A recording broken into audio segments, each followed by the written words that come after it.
How y'all feeling? Good. All right. So let's keep it moving. So, got somebody special coming to the stage. She knows she messed up because she ain't think I was going to introduce because you want me to introduce you. No, I'll tell you a quick story about her. So I first heard her poetry at a venue called New Harvest Cafe. And I just remember because I had not seen her on the poetry scene, and her delivery and her content and everything was so unique and so original, and I was just blown away. And then from there, she went here, she went there, and then she did a TED Talk at OSU, and then everywhere I go now, I mean, she hot, you know? I wouldn't even have wore this black shirt if I knew she was on the bill. I mean, it was just like, thank you. But seriously, this sister's humble. She brings much needed perspective. You are in for one or two pieces. And so my sister, Cynthia Amoah. Make some noise for her. Very fortunate to have her a part of Columbus community.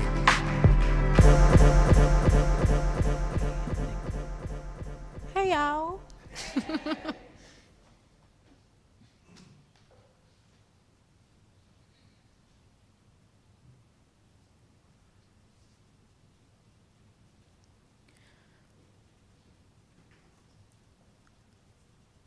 My voice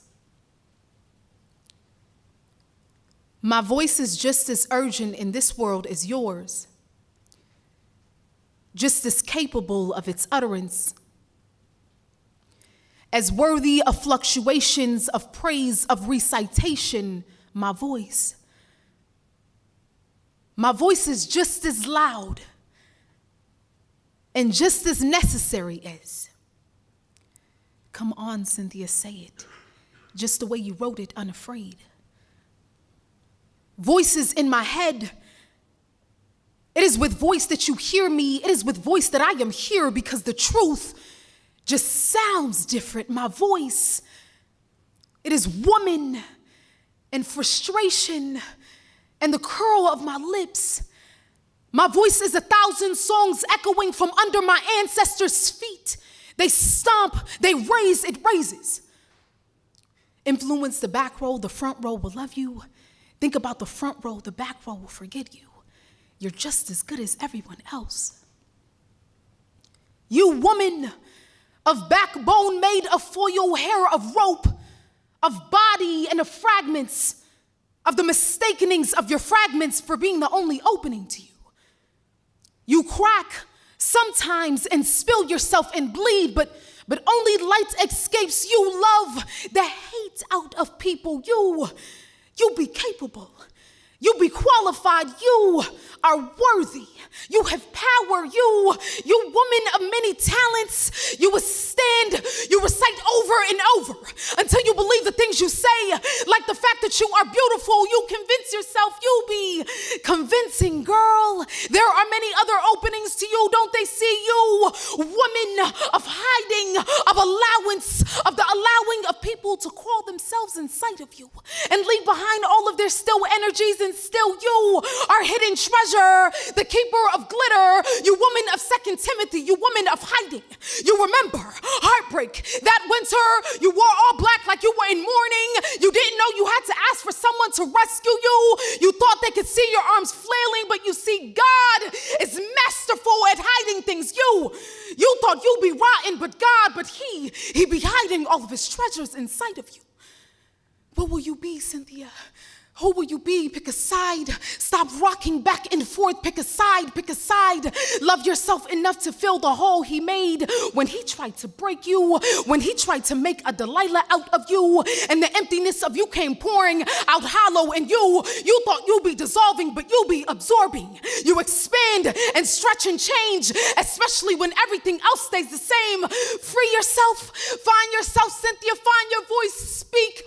Articulate like there are 1,000 deaths awaiting you.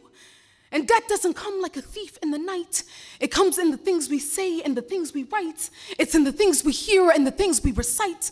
It's a lulling whisper, can't you hear it? Just above the wailing and the gnashing of teeth, can't you hear it? It's uncanny and exposed and delightful all at the same time. It sounds like a fistful of violins giving birth to music, can't you hear it? Search the history books and overturn the grain on the pages, because nothing that was ever truly beautiful ask for attention. You, woman of 2 Timothy, find your voice. Find your voice. Thank you, guys.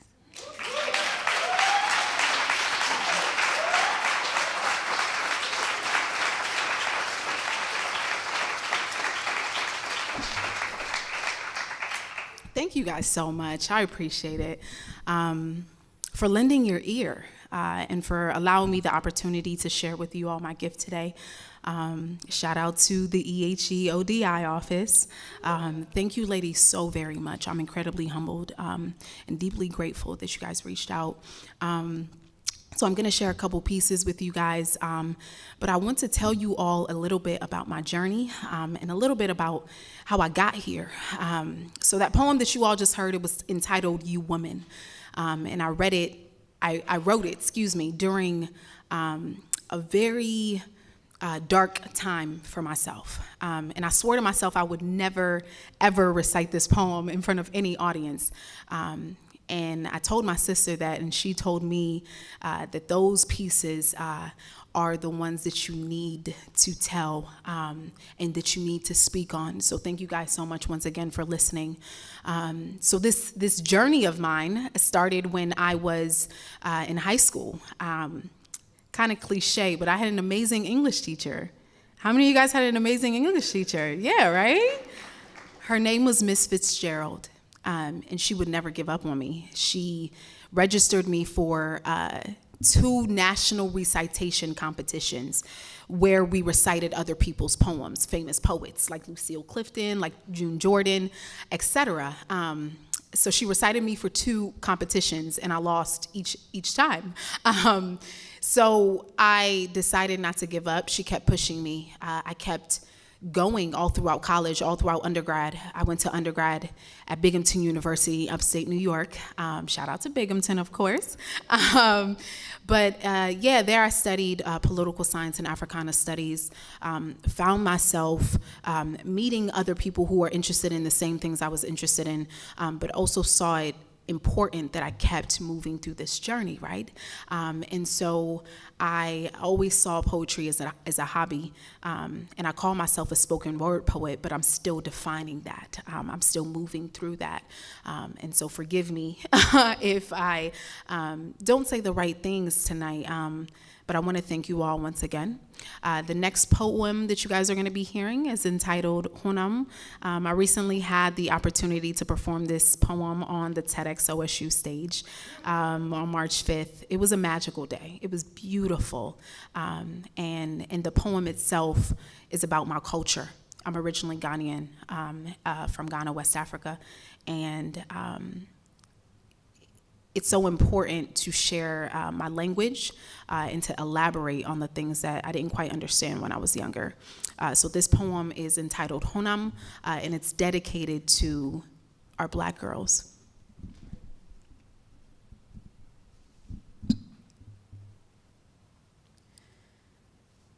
The word Honam in tree, my native language from the deep of Ghana, West Africa, means skin.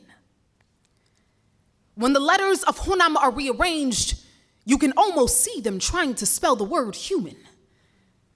Literal translation, one's skin makes one human, and it's funny how my ancestors, never knowing a word of English, can put together a phrase, a simple remedy, a gentle anecdote for a little brown girl's salvation tonight. Let them tell it. Brown girl.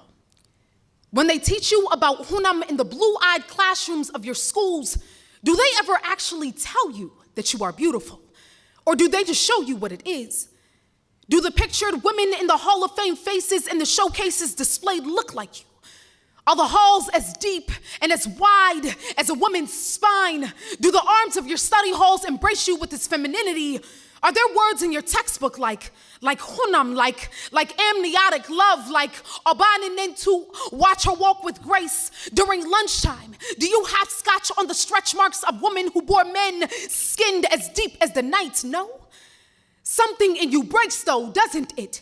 Because this is the first time words speak louder than actions. You begin to crave validation, searching for ways to define your skin, flipping madly through magazine pages. Dipped in 1960s America, you can almost hear the dogs barking, smell the sharp water from hoses splitting flesh, until you see women like Lupita Nyong'o on the cover of a magazine. Then, and only then, is everything okay because she looks like you, right? And finally you found your definition of beauty, but let them tell it. You do not need a magazine cover to tell you that you are beautiful.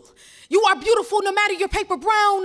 Even the stars, stolen in their infinite grace, only show up at the darkest point of night, showing their faces, me and you. We're going to relearn what beauty really is because who taught you that the value of a woman is the ratio of her waist to her hips and the circumference of her buttocks and the volume of her lips? Your math is dangerously wrong. Her value is nothing less than infinite, like the galaxy, like the stars, like the night, like your skin, like Lupita's, like you weren't here before she got here. Like the only reason they look at you is because of her. Like the only reason black is beautiful is because of her. Like black been beautiful because of you. Like when will someone recognize you? There's too much image saturation. Her image is being abused to only celebrate black women when they want to. Don't you see? You exist too, brown girl. What about you? And what about me? And what about us? And this war we've been fighting. Brown girls hurt and bleeding. Brown girls splitting skin, not knowing how to love themselves, breaking. Remember that magazine you bought with Lupita on the cover? Paying for it was you buying into the hype. And truthfully, I wish I was a poet so I could color the pain in these words with beautiful rhythm. Because no one will believe you're beautiful until you think you are. Until you feed it down people's throats. I see Lupita everywhere I go, staring at the Eiffel Tower in Paris, sitting at a small cafe in Brooklyn, on the streets of Accra, in the marketplaces of Dubai, on the playgrounds in my neighborhood. But when will we sing songs for our daughters? Hide love poems deep within the hum of their lullabies and bedtime stories, so that when they sleep, they won't lose themselves in the dark. When will we believe? And honestly, I know you listen to these poems, but in between the lines, deep within these words, look for you. Look at how your Honam shines, brown girl. Look for you. Thank you guys so much. Thank you. Thank you.